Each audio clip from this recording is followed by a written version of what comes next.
Hello friends, வணக்கம். Welcome back to happy homemakers kitchen. எல்லாரும் நல்லா இருக்கீங்களா?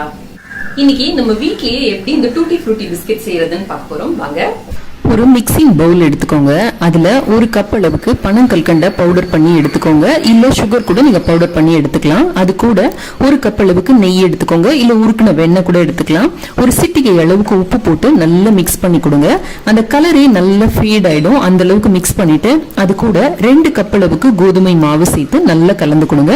நீங்க கலந்துக்கிறதுக்கு எந்த கப் வேணாலும் எடுத்துக்கலாம். இப்ப கூட 2 டேபிள் ஸ்பூன் அளவுக்கு டூட்டி ஃப்ரூட்டியும் சேர்த்து நல்லா மிக்ஸ் பண்ணுங்க. பால் எதுவுமே இதுல சேர்க்க வேண்டாம்.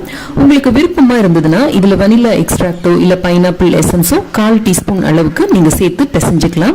இப்ப நல்லா இந்த மாதிரி பிசைஞ்சுக்கோங்க. ஒரு பேக்கிங் ட்ரே எடுத்து கிரீஸ் பண்ணி ரெடி பண்ணிட்டு இந்த மாவு எடுத்து உருட்டி நமக்கு விருப்பமான ஷேப்ல பிஸ்கெட்களா வடிவமைச்சு இதுல வச்சுக்க வேண்டியதுதான். நீங்க ஒரு எண்ணெய் கவர்ல கூட இந்த மாவு எடுத்து நல்லா அப்படி பரப்பி விட்டு சப்பாத்தி மாதிரி தட்டிட்டு உங்ககிட்ட குக்கி கட்டர் இல்ல பாட்டில் மூடி அந்த மாதிரி ஏதாவது இருந்ததுன்னா அதை வச்சு கூட நீங்க இந்த மாதிரி ஷேப் செய்து பிஸ்கெட் ட்ரேல எடுத்து அடுக்கி வைக்கலாம்.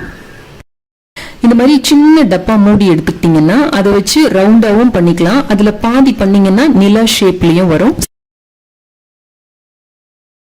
நீங்க கேஸ்ல பேக் பண்ற மாதிரி இருந்தீங்கன்னா இந்த மாதிரி ஒரு கடாய் எடுத்துக்கோங்க. அதுக்குள்ள ஒரு மெட்டல் ஸ்டாண்ட போட்டு மூடி போட்டு 10 நிமிஷம் நல்லா சூடு பண்ணி எடுங்க.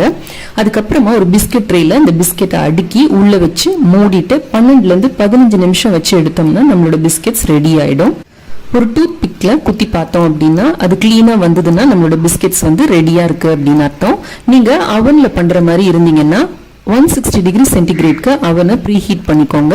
அப்புறமா 12 நிமிஷம் வச்சு எடுத்தீங்கன்னா இந்த அளவுல பண்ற பிஸ்கெட்ஸ்க்கு சரியா இருக்கும்.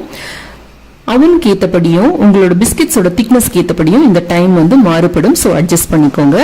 பேக் பண்ணி எடுத்த உடனே அந்த பிஸ்கெட்ஸை எடுத்து இந்த மாதிரி ஒரு வயர் ரேக்ல கூல் பண்றதுக்கு வச்சிடுங்க. அது நல்லா கூல் ஆனதுக்கு அப்புறமா நம்மளோட பிஸ்கெட்ஸ் ரெடி.